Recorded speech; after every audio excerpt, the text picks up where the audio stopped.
here for our fugitive. You hand him over, we let you and the boy go free. So be it. Last offer. Turn and ride your asses off my property.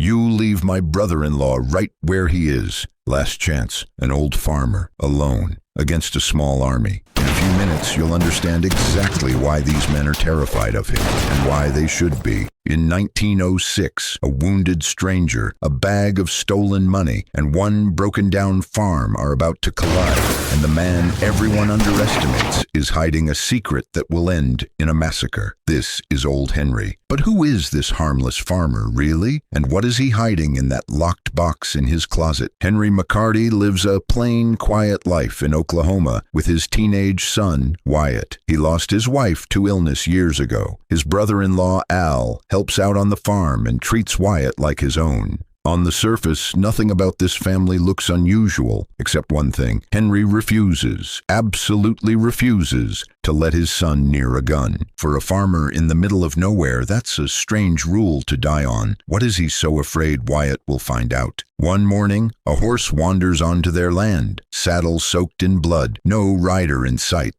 Looky here. You tend to this horse and stay inside till I get back. Henry rides out to investigate and finds a man barely alive, shot in the shoulder. His name, they'll later learn, is Curry. Beside the wounded man, a gun and a bag stuffed with cash. Henry knows exactly what this means. Trouble is now his problem too. He could just walk away. Instead, he does the opposite. Why would a man this careful risk everything for a total stranger? He's lost a lot of blood. You'll stay right here. Hand over that witch hazel. I've seen the scars on your body. 'Cause I ain't hid 'em from you. That night, Henry hides the money and the gun inside a secret compartment, one Wyatt didn't even know existed. But Wyatt is watching, right now, through the gap under the door. Wyatt has just seen something his father never wanted him to see. What is he going to do with that information? While Henry rides for a doctor, Wyatt can't resist. He finds the satchel, then the gun, and takes it outside to practice shooting, the one thing his father forbade.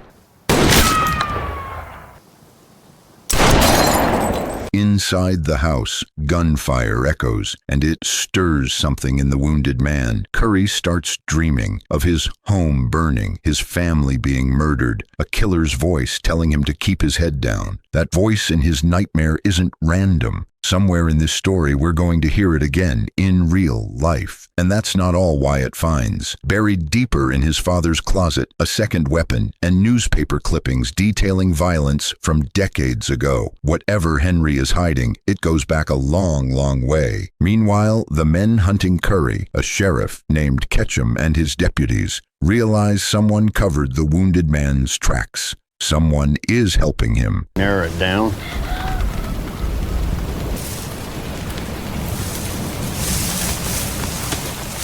They open fire into the grass where Henry is hiding, but he slips away undetected. Ketchum doesn't know who helped Curry yet, but he's about to knock on exactly the wrong door. Back at the farm, Wyatt notices Curry's restraints are loose. Too late. Curry breaks free, grabs a knife, and pins Wyatt to the ground, swearing he only wants his money back. Henry arrives just in time. He rips Curry off his son and beats him down. Paul!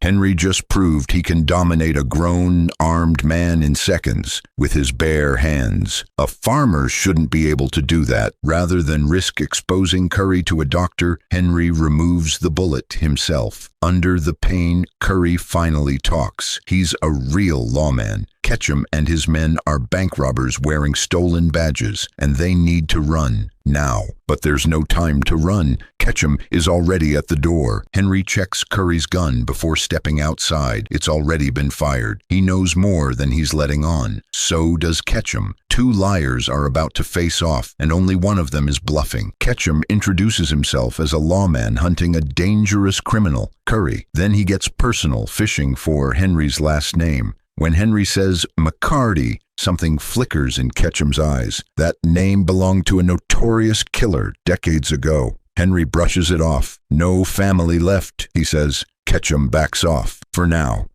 Your last name McCarty? That's right. Yeah, from the looks of things, you've been out here a good many years. What's any of this got to do with the man you're looking for? Heard he went by the name McCarty. You got the wrong pig by the ear. Ketchum doesn't believe him, and neither should we. Why does that old name hit so hard? Furious that Wyatt touched the gun, Henry slaps him. Wyatt fires back with words that cut deeper than any bullet. His father is worthless, and he's leaving the moment he can. Henry says nothing. He just walks away and goes back to interrogating Curry. Curry reveals he recovered the stolen money but was shot and passed out, landing by pure chance on the one farm in Oklahoma run by a man with a violent past. Coincidence or something else? Ketchum's men think Henry is just greedy, hiding Curry for a cut of the money. But Ketchum isn't so sure. Henry didn't hold that gun like a farmer. Ketchum decides to dig deeper, sending men to lean on Henry's brother-in-law, Al. Al doesn't know anything about Curry, but he's about to become the leverage that breaks this whole standoff wide open. That night, Henry starts asking questions, testing Curry. Names come up that Henry recognizes from his own traveling days. Henry deliberately leaves his gun within Curry's reach and walks away. Curry doesn't touch it. Instead, he tells a story about witnessing Billy the Kid get shot. That's the exact voice from Curry's nightmare. He just doesn't realize it yet. Henry finally decides to trust him, untying him, handing back his gun, telling him to run. 1 second too late. Gunfire erupts before Curry can even leave. Dugan is shooting through the window, then crawling beneath the floorboards, firing up through the wood every time Henry moves. Henry outsmarts him, tricking him with noise, flanking from outside, shooting him in the leg the moment he surfaces. Henry demands answers before killing Dugan. Dugan says nothing, and when Henry finally checks the body, he finds a branded gang mark, the same mark we're going to see again on someone much closer. Henry disposes of the body without a word. Wyatt tells him flatly, a father who doesn't respect his son can't expect obedience back. Henry says nothing. That night, he stands outside alone with his rifle, already certain the worst is still coming. He's right, and the next person Ketchum finds is someone none of them can afford to lose. The next morning, Al is caught completely off guard. Ketchum and Stillwell grab him, demand answers about Henry, and when Al refuses to talk, they knock him out cold. Al doesn't know it yet, but he's about to become the bargaining chip that forces Henry's hand completely. Curry begs them to leave him behind and go. Henry agrees. But the second they step outside, Ketchum is already there, now with a small army of hired guns. Ketchum makes an offer. Hand over Curry, walk away alive. Henry says no. What is worth more to this farmer than his own safety? Ketchum reveals he's already got Al, bleeding, beaten. He offers one final trade, Curry for Al. Henry still refuses. The hailstorm you fixing to let loose. So Ketchum executes Al right in front of them. Wyatt breaks. He runs outside, firing wildly, and Henry has to drag him back inside as bullets tear through the house, one hitting Curry in the leg. In the chaos, Henry screams at his son to keep his head down. It's the exact phrase from Curry's nightmare, the voice of the man who killed his family.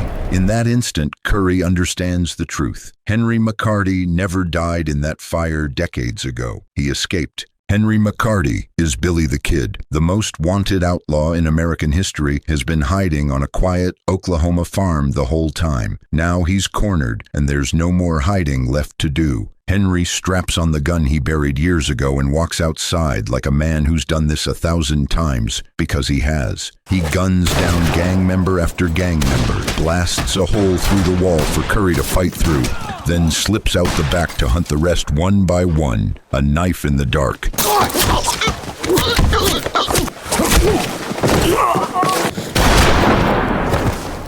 A shot from beneath the house. Stillwell reaches for his knife. He never gets the chance. Only Ketchum is left. Ketchum wounds Henry and flees into the woods, hoping the trees will save him. They don't. Henry is faster, more precise, hitting Ketchum in the leg, then the shoulder. Ketchum gets one last desperate shot off. It isn't enough. Henry finishes what decades of running couldn't stop. But alive,